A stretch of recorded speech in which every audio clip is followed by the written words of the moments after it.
देखिए, कभी कभी ऐसा होता है ना कि एडवेंचर की तलाश में हम कुछ ऐसे कदम उठा लेते हैं जो हमें एक ऐसी दुनिया में धकेल देते हैं जहां से लौटना नामुमकिन हो जाता है।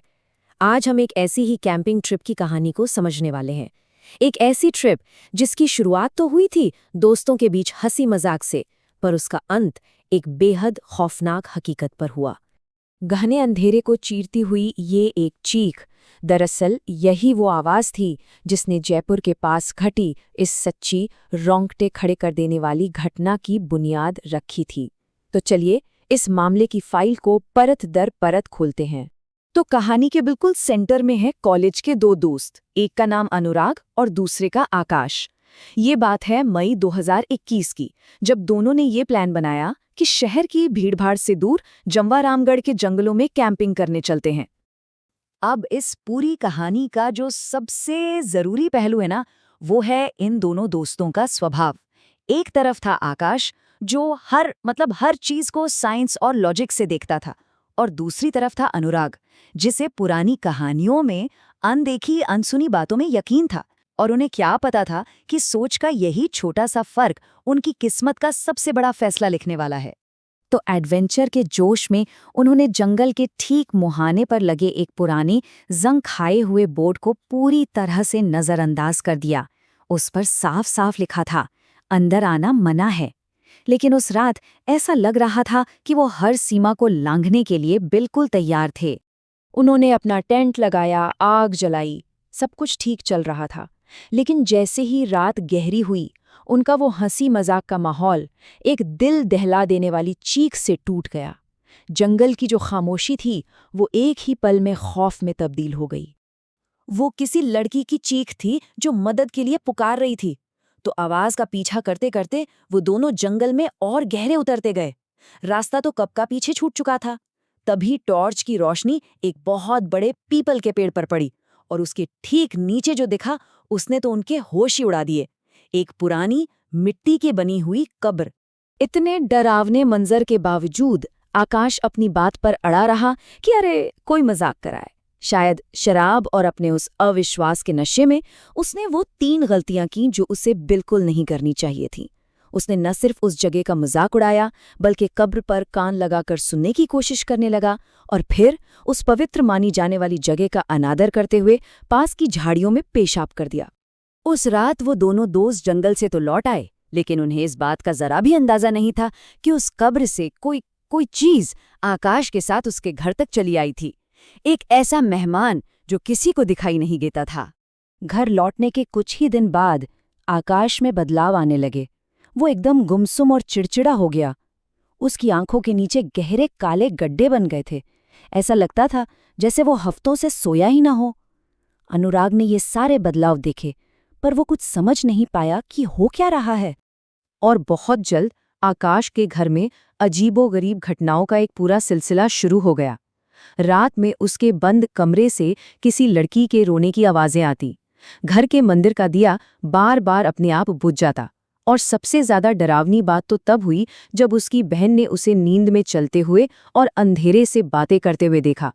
कभी कभी तो उसकी अपनी आवाज एक लड़की की आवाज में बदल जाती थी। अब जब हालात परिवार के काबू से बिल्कुल बाहर हो गए, तो उन्होंने एक पंडित जी को बुलाया, इसी उम्मीद में कि शायद वही इस अनदेखी मुसीबत के पीछे का राज बता पाएंगे। अब आगे जो खुलासा होने वाला है, उसे समझने के लिए तांत्रिक साधना को जानना थोड़ा जरूरी है। ये एक ऐसी गुप्त साधना है जिसके जरिए इंसान अलौकिक शक्तियां पाने की कोशिश करता है। लेकिन इसका एक काला रास्ता भी है, जिसे वाम मार्ग कहते हैं। और इस रास्ते पर चलने वाले लोग ये मानते हैं कि शक्ति पाने के लिए किसी भी हद तक जाया जा सकता है, यहाँ तक कि इंसानी बलि भी दी जा सकती है। तो जैसे ही पंडित जी ने आकाश पर मंत्र पड़ा हुआ जल छिड़का, उसका शरीर बुरी तरह से ऐंठने लगा, और फिर उसके मुंह से एक लड़की की बहुत ही तेज, गुस्से से भरी आवाज निकली। उस आत्मा ने अपना नाम बताया, रूपा। और फिर आकाश के शरीर के जरिए रूपा ने अपनी 25 साल पुरानी दर्दनाक कहानी सुनानी शुरू की। साल 1996 में 16 साल की रूपा की शादी कमलेश नाम के एक तांत्रिक से हुई थी। अपनी साधना को पूरा करने और अमर शक्ति पाने के लिए कमलेश ने अमावस्या की रात अपनी ही पत्नी रूपा की बलि दे दी और उसे उसी पीपल के पेड़ के नीचे दफना दिया। पर उसकी साधना पूरी नहीं हो सकी और उसी रात उसने भी पेड़ से लटक कर अपनी जान दे दी। पूरे 25 साल, सोचिए, 25 सालों तक रूपा की आत्मा गुस्से और बदले की आग में जलती हुई उसी पेड़ और कब्र से बंध ही रही। वो बस एक मौके का इंतजार कर रही थी और आकाश की उस एक गलती ने उसे वो मौका दे दिया था। जैसे ही ये सच्चाई सामने आई, आकाश को रूपा के चंगुल से बचाने के लिए एक हताश लड़ाई शुरू हो गई।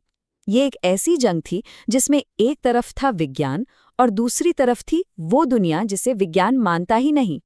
परिवार ने सच में हर कोशिश करके देख ली, घर में पूजा पाठ करवाए, उससे कुछ घंटों के लिए तो शांति रहती, लेकिन फिर सब कुछ पहले जैसा हो जाता।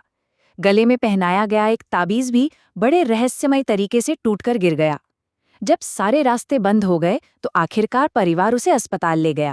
और पता है, यहीं आकर मामला और भी ज्यादा पेचीदा हो गया। डॉक्टरों ने उन्होंने हर तरह का टेस्ट किया, लेकिन हैरानी की बात ये थी कि हर एक रिपोर्ट नॉर्मल आई।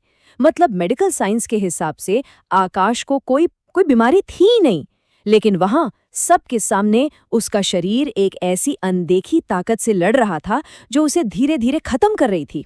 ये दो अलग अलग हकीकतों की लड़ाई थी और आकाश का शरीर उसका जंग का मैदान बन चुका था। और उस लड़ाई का नतीजा बहुत दुखद रहा। अस्पताल में भर्ती होने के सिर्फ 2 दिन बाद आईसीयू में आकाश ने दम तोड़ दिया। न विज्ञान उसे बचा सका और न ही कोई पूजा पाठ। ये पूरी घटना अपने पीछे एक बहुत मुश्किल सवाल छोड़ जाती है कि अगर हम उस जगह होते, उस अंधेरे जंगल में मदद की कोई चीख सुनते तो क्या करते? इंसानियत के नाते मदद के लिए आगे बढ़ते या फिर किसी अनजाने खतरे से डर कर अपनी जान बचाने के लिए वहां से भाग जाते? ये कहानी एक ठंडी सी याद दिलाती है कि शायद इस दुनिया में कुछ ताकतें ऐसी भी हैं जो हमारी समझ से बिल्कुल परे हैं, और कभी-कभी कुछ दरवाजे बंद ही रहें तो शायद बेहतर है।